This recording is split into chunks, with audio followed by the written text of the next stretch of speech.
Hey, what's up guys? This is Yimin Wang.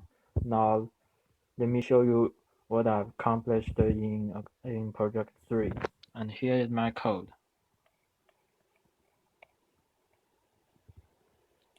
There are 5 modules in total. And here is the board. I've already downloaded the code to my board. So let's see. So let's turn on the timer and I'm ready. Oh, oh, it's not my best score, 39. Now let me answer this following question step by step. And here is the code for the clock divider I used to generate a 100 Hz signal from the 50 MHz signal. So here in the code, I use a counter K and it has total number 500K. And here is why this number is 500K, because every tick in 100 Hz is 500K tick tock in the 50M source time signal. We all know the timing signal is all in this shape, right?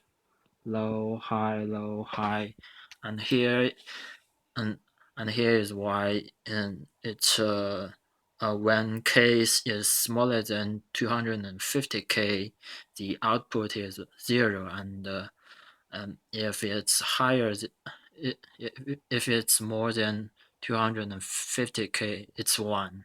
And in order to counter 1 millisecond with a BCD counter, it's not so hard actually, because we've already generated the 100 Hz signal, so every tick tock means 1 millisecond, and the only thing we need to do is to put this 100 Hz timing signal into this BCD count module. This BCD module has 2 decimal bits, and how it count is very easy.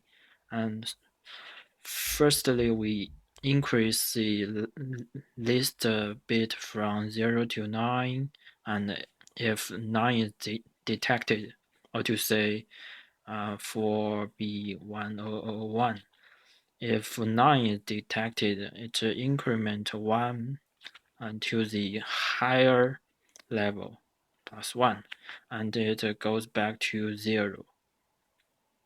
Here is the code for displaying the number in 7-segment display. So we have the input of a BCD number. What we need to do is to correspond these numbers to the 7-segment version of these numbers. So we use a case. And then we come to the most interesting part of this project, which is to generate a random number. So here is how I implement this. The first step is to generate a random number with the LFSR. So since the code is downloaded to the board, this LFSR is already generated, and a random number is being made. And when so this is why I move this switch first. This is the on switch. When it is on, it sends the random number to a register. And here is the second switch. This is the switch ready. And when I'm ready, it means that I will generate the down counter, which count down the random number from the LFSR. And when it count down to 0, it will send one signal and generates the BCD counter. So the left part is how I generate this random number, and the right part is the actually we test the people's reaction time. Here is the code for the LFSR. So when the on switch is off, a random number is already being generated, and if we turn on the on switch, the random number is sent to to a register. And here is the main module of this project. Basically, I just use this as a bus of every sub modules. And here is the LFSR. This is the in wire. So this is used to output the random number from this LFSR module to this countdown module. And let's take a look at this countdown module. And if ready is true, I'll count down this number, and when this number is 0, it will stop countdown and send out a signal. Now let me explain why this method will work.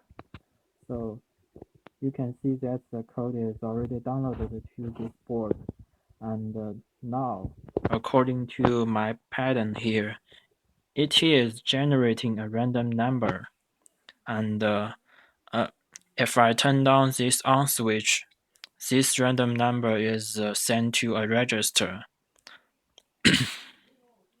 and then if I turn on this ready switch, the countdown timer is generated, and the reason why I can say my number to count down is random enough is that it is only determined by the interval of the time that the code is downloaded to the board and the time I turn on the switch. And this time interval is very random. I can also show you my method in a more visual way. So as long as the board has power, my pencil is pointing these numbers again and again, and these numbers have a pattern. And the time when I turn on this on switch, my pencil point to one number, and it is located. And this process is random.